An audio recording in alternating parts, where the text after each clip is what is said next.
आज कौन है मामार ब्रेकफास्ट रे? आज ब्रेकफास्ट रे मोर फेवरेट जेटा हला बेसन का चिला आउ ता संगरे धनिया पत्र चटनी। यस।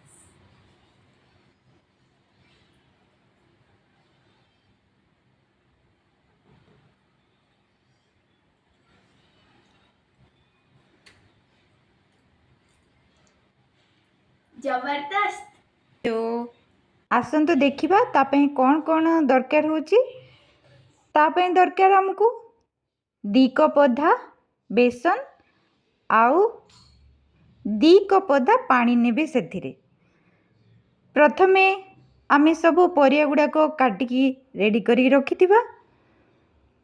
परिवारे आमे नबा गाजर आउ धनिया पत्र आउ पियाज सबू काटी रेडी कर देबा।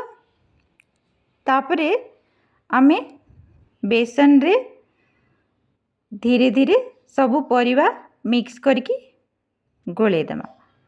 तापरे ताको 10-15 मिनिट पाई सेट हेबाकू रखिदेबा। ओ तापरे ताको आमे चिला बनेबा।